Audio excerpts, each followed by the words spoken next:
بسم الله الرحمن الرحيم إن الحمد لله نحمده ونستعينه ونستغفره ونؤمن به ونتوكل عليه ونعوذ بالله من شرور أنفسنا ومن سيئات أعمالنا من يهده الله فلا مضل له ومن يضلل فلا هادي له أشهد أن لا إله إلا الله وحده لا شريك له وأشهد أن محمدا عبده ورسوله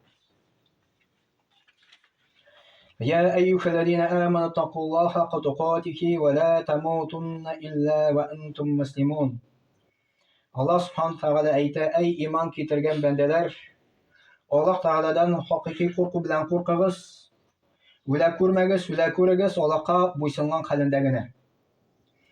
Ya ayyuhan nasu taqu robbakum alladhi khalaqakum min nafsin wahidah wa khalaqa minha zawjaha وبث منكم رجالا كثيرا ونساء واتقوا الله الذي تساءلون به والأرحام إن الله كان عليكم رقيبا يا أيها الذين آمنوا اتقوا الله وقولوا قولا سديدا بسم الله الرحمن الرحيم والصلاة والسلام على رسول الله وصحبه أجمعين السلام عليكم ورحمة الله وبركاته.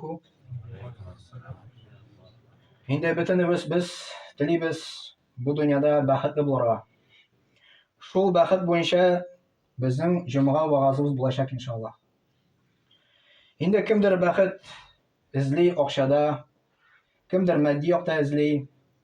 Albatta kishi ikki narsadan turadi. Birinchisi tan, ikkinchisi jon. Ikki kishi baxt izli tan yog'idan. Ko'pchiroqda tan yog'idan izli. Tan uchun biz turishamiz. Tan uchun yurt solamiz. Tan uchun endi mashina olamiz. Tan uchun oqshalar ishlaymiz. Tan uchun ilanamiz. Albatta u kerak, u nashar ayber tugul. Ammo biz bir ayberni unutamiz, u jonni unutamiz. Iminni jonda tura baxt. Iminni shunda baxt tura. Bizning tanda tugul.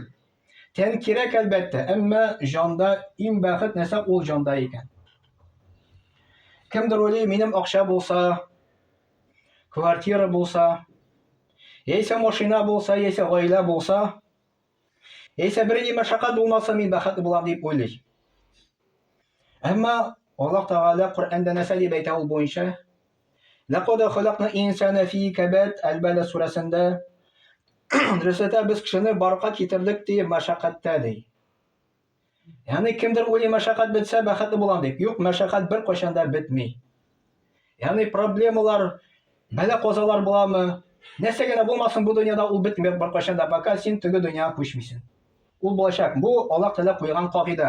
Al-Balad surasi 4-oyatda. Alloh taolo aytadi: "Man amila solihan min zakarin aw untha wa huwa mu'minun falanuhyiyannahu hayatan tayyibatan wa lanajziyannakum ajrakum bi ahsani ma kanu ya'malun." Nahl surasida 90-oyatda Alloh taolo aytadi: Agarda biz dunyoda baxtli bo'lasiz kelar ekan, Qur'onni ochib, uning tafsirini o'qish kerak. O'sha Qur'oni Karimda bizga baxt bo'yicha narsa deb aytadi. Kim deydi? Izi amallar qilsa deydi. Bulamul er kishi, bulamul xotin qiz kishi. Shu vaqtda u iymonli kishi deydi.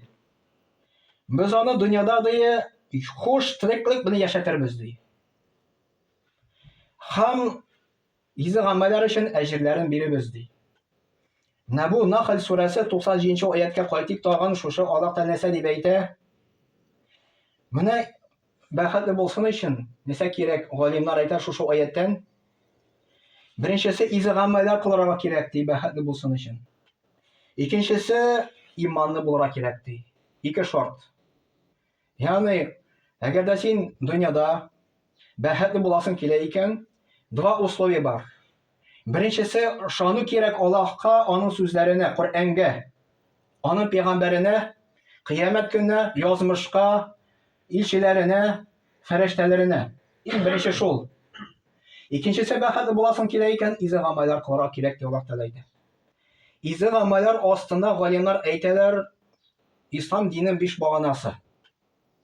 Birinchisi iymon keltirish Allohga, undan payg'ambarga. Ikkinchisi 5 vaqt namoz o'qish.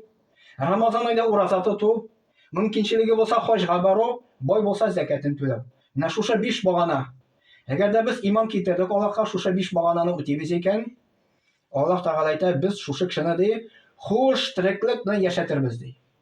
Хуш тереклек белән яшәтербез дигән сүз галимнар аңлаталар. Нәрсә дип? Беренчесе күңел тынычлыгы була ди. Икенчесе тормыш белән канәгать була ди, андый хис баракка килә ди кешенең ди. Өченчесе изге эшләрендә Аллаһның ярдәме килә ди. 3 әйбер. Менә әгәр дә без телибез икән бәхет яшәргә, бәхетле булу нәрсә ул? Күңел тынычлыгы. Бу тормыш белән канәгать, хәтта синең бәла-казалар булса да. Өченчесе изге эшләрдә Аллаһның ярдәме. Менә шушы 3 әйбер галимнар әйтәләр була ди. Дүртенче тагын бар, бәла-каза килгәч, Аллаһ Тәгалә ярдәм итә шушы кешегә сабыр итәргә икән. Ибн Кәсир дигән зур галим әйтә, бу Аллаһ Тәгаләнең вәгъдәсе. Менә бу Аллаһ Тәгаләнең сүзләренә ничә процент без ышанабыз? Мәсәлән, без бер хәзрәт әйтмешли, әгәр дә без авырсак, китәбез Баниска, районный. Анда давылай алмасалар, китәбез Кировка.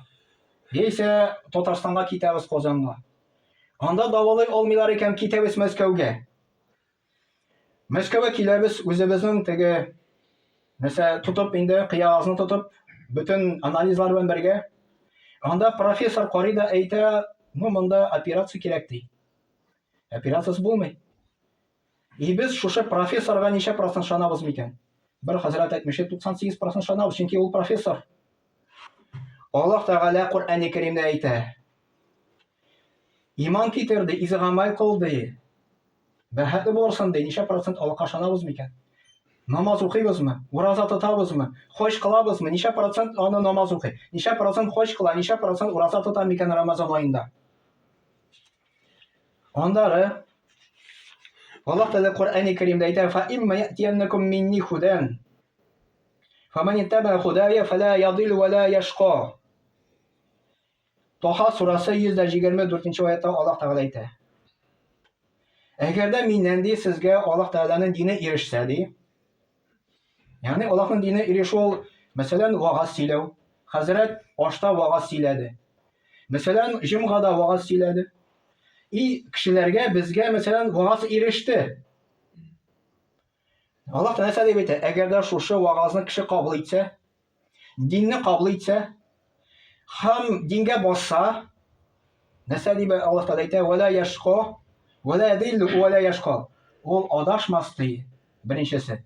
Икенчесе, ул бәхетсез булмас ди. Менә 2 әйбер. Әгәр дә безгә, мәсәлән, вагазны ишеттек, намазга бастык, нәрсә була? Адашмыйбыз. Һәм нәрсә тагын була? Бәхетсез булмыйсыз ди. Бу Аллаһ Тәгалә Куръан-ы Кәримдә әйтә, Таха сурасы 124-нче аятта. Әмма ман агарда ган зикри. Кемдә кем минем динемнән, зикремнән баш тарта ди. Фа инна лаху магишатан данкан. Дөресәктә аның тормышы данкан була ди. Мәсәл данкан, хәзер аңлатма бирәм иншаллаһ. Данкан ул тәрҗемә ителә, төрле тәрҗемә итәләр моны. Ягъни моның тормышы була тяжкая депрессивная жизнь дип килә. Ягъни моңа дин иреште, динне кабул итмәде, баш тартты. Аллаһ Тәгалә әйтә, моның була тяжкая депрессивная жизнь. Андары атмакаринные слова бар. Дункантун, заложенность носа дип атала инде. Полностью менә монда безнең борын тулды, что ул шартларга җиткән, безнең баш авырта башы шуннан соң. Или өченче сүз дунакун. Кеше симеш, шухатлы каты симеш, что ул шартларга мөмкин икән. Ягъни бу нәрсә дигән сүз? Кешегә бу тормышта, ягъни эштә буламы, балалар белән буламы, сәламәтлек белән буламы, байлык белән буламы, килде проблема. Мәсәлән, байлыктан проблема килде. Китте депрессия. Раз бер теге өстәлде монда. Сәламәтлектән проблема килде, раз депрессия өстәлде, тагын өстәлде.